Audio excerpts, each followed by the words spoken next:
So this lecture is about species of animal close to our hearts, humans.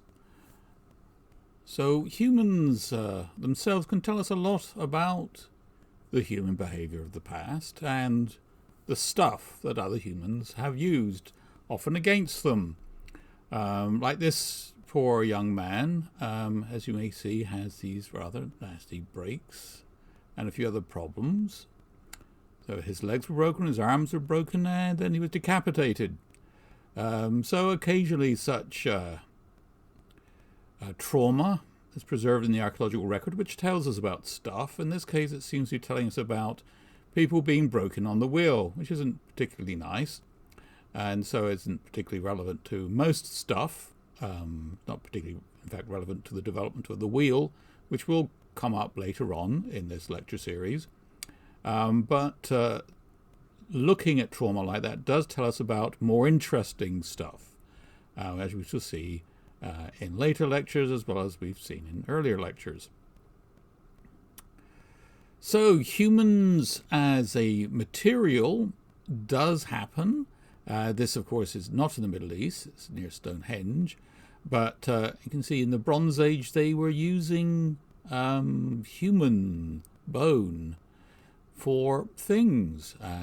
We don't know whether they liked the humans or didn't like the humans that they were using as a source of materials, but it happened. The Turks from Central Asia would also take the heads of people and turn them into cups, and that was a bad thing. Tibetans, on the other hand, turned heads into cups for people who they thought a lot of.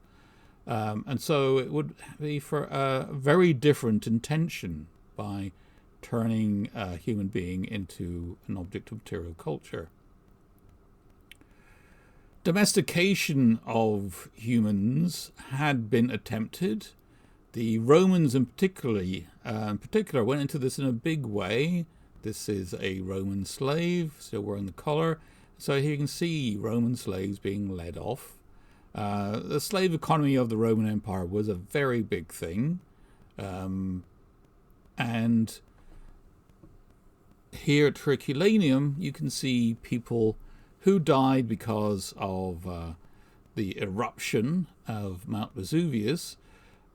These are in the boathouses at Herculaneum, and so their bodies were preserved, the skeletons were preserved, and people have done studies of the skeletons and the things found with them, and found that this contained families, and so there'd be women with jewelry and their children, but also their slaves.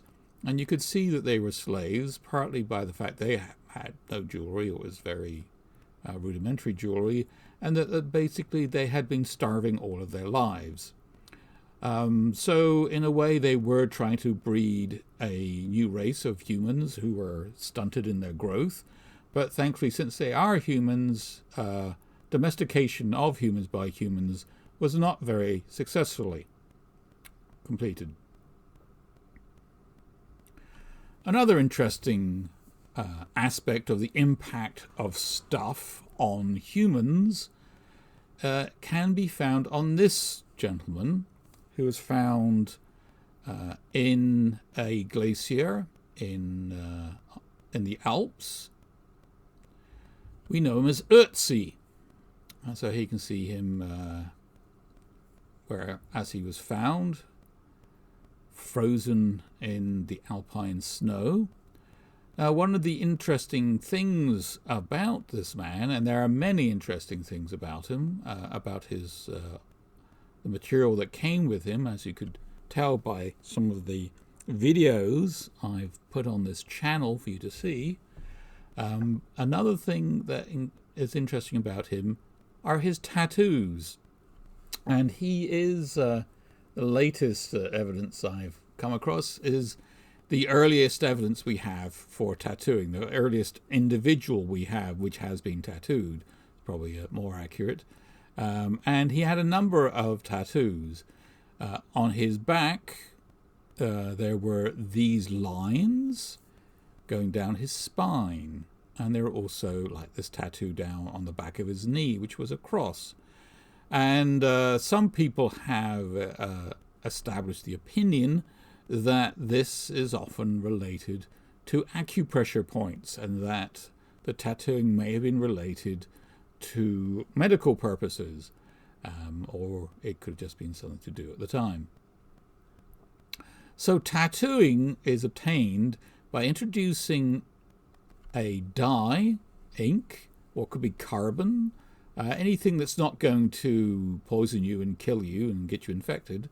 You introduce this dye into the dermis. It must go through the epidermis and into the dermis.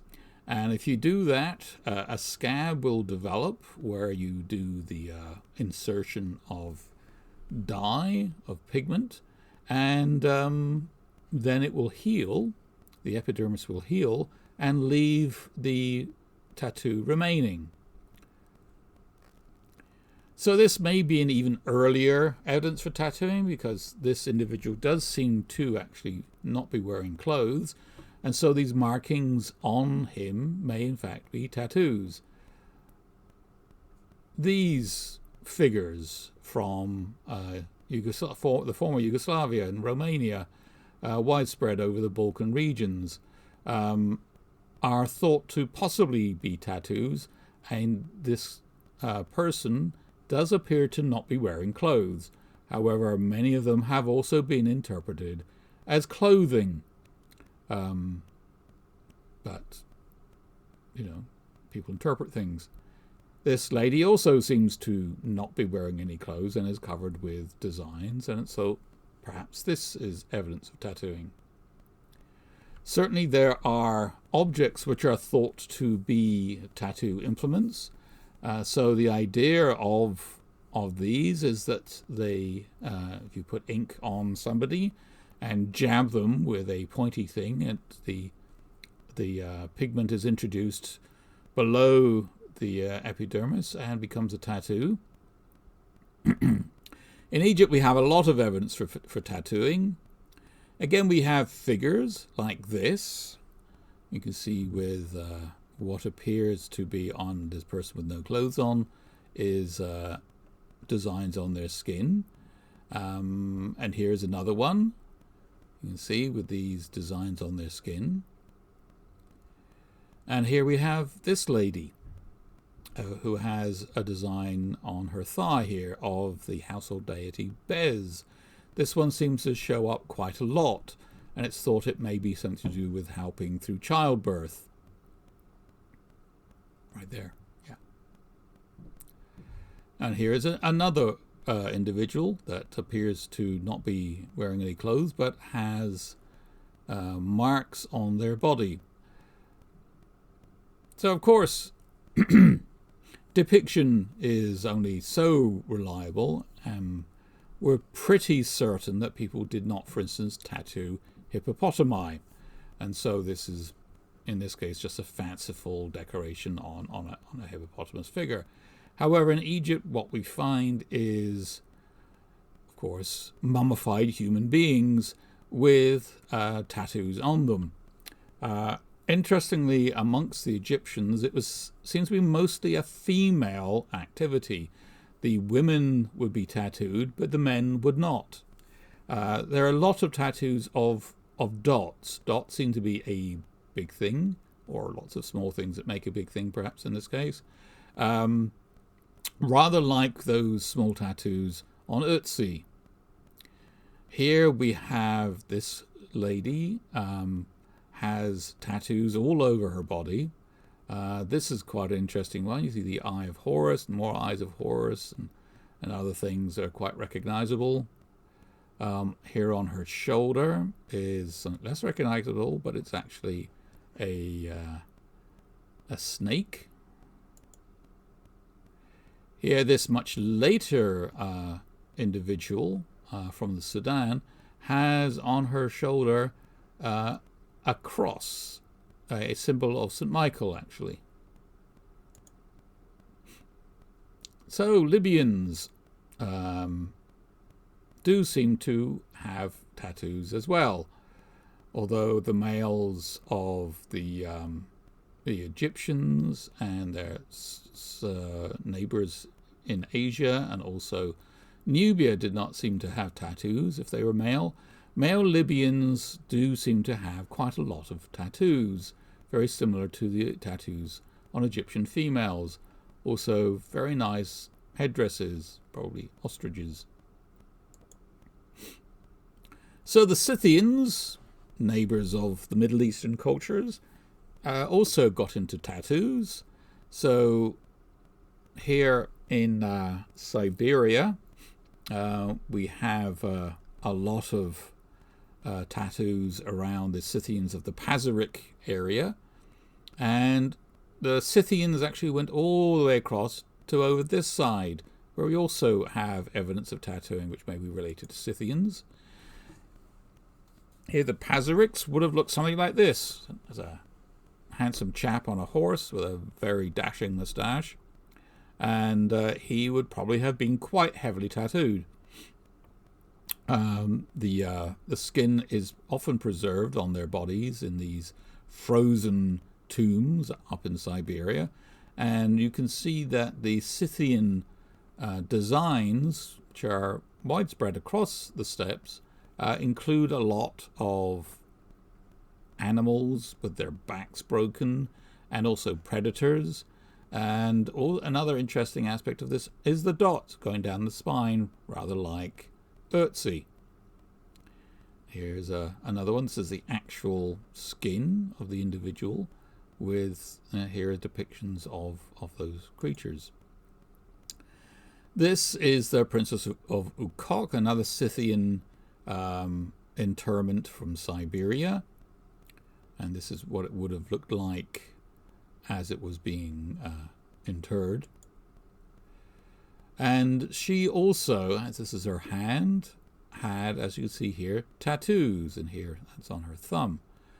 So in this case, both the males and the females equally have tattoos. And you can see here the tattoos going down her arm. And this is a reconstruction, something that the Russians were very keen on, with the tattoo on her shoulder. Here in the western area, these are Thracians, which are neighbors of the Scythians, and you can see also what appear to be tattoos going down their shoulders. Of course, we don't have any mummies of Thracians, so we can't be 100% certain they are actually tattoos. So we also have reference to what may be tattoos in the Bible. So in Leviticus, it says, and I'm using the King James Version because I particularly like to say it, "Ye shall not round the corners of your heads, neither shalt thou mar the corners of thy beard." Not a lot to do with tattoos, of course. "Then ye shall not make any cuttings in your flesh for the dead, nor print any marks upon you. I am the Lord."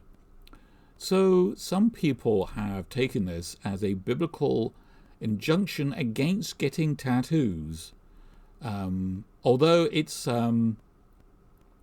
possibly not tattoos they're talking about, because it's talking about cutting and for the dead, and may actually be related to scarification, which was something often done for mourning, and will be including ashes from a from the burning of the dead, because the ashes promote scarification.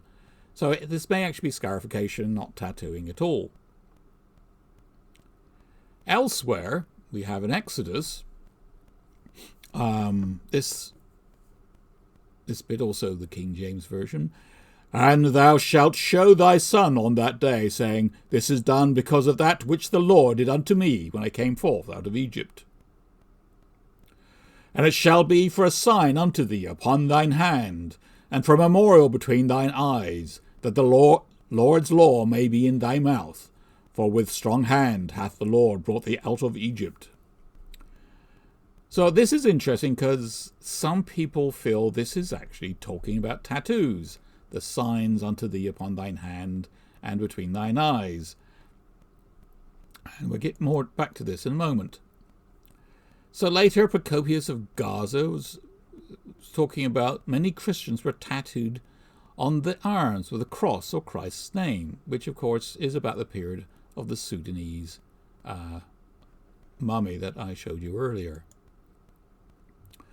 So a bit later on, this is in the 10th century, in the Fatimid period in Egypt. If you remember me talking about the lustre wares in an earlier lecture. These are dolls, which were very popular at that time, and then became unpopular again. But these actually seem to be naked ladies with, again, tattoos on. In this case, it seems pretty obvious that this is a naked lady, and this is obviously some sort of design on her person. Here we have another, shall we say, painted lady. This one is from Iran, from the 19th century. This, however, may be henna, of course, which will also be another way of painting your body, because it looks very blue, of course. You could have blue ink tattoos. So this is probably an appropriate time to talk about Bedouin tattooing. These are tattoos done on the Bedouin of Egypt, recorded in the 19th century. For the Bedouin, and this is across the Middle East, it seems to again be a mostly female activity rather than male. And what are commonly tattooed are hands and faces, things you can see, which is kind of reminiscent of that reference to "it shall be a sign on thine hand and between thine eyes," so to show that you are different from other people, because this is exactly how many of these tattoos, these are from Iraq, are used. This lady, this isn't actually my photograph, but I met a lady like this when I was working in Syria, and we talked about tattooing for a bit, and I asked her, so why does she have tattoos? Why do women tattoo each other? And she said, oh, well, it's just something we do. So it might have been she didn't tell me the truth, because I am, after all, a man, but it does seem to be the female thing to do. And there are some tattoos on males amongst the Bedouin and other people of the country, and they will have, for instance, a tattoo on their face, just a small one, a sign on their face to distinguish themselves from other individuals. And so this tends to be a clan-based Bedouin tradition amongst the males. And so it's quite subtle, not quite as obvious as the female, but it can be actually quite attractive. And so tattooing seems to be quite a common thing amongst many peoples around the world. In fact, I was once at a lecture where the entire point was to demonstrate that just about every civilization that ever existed, there is some evidence for tattooing at some early stage. Maybe not very good evidence, but some evidence. So it's more a matter of why wouldn't there be tattooing as was there tattooing. And by the way, the music at the beginning was a military tattoo. Thank you.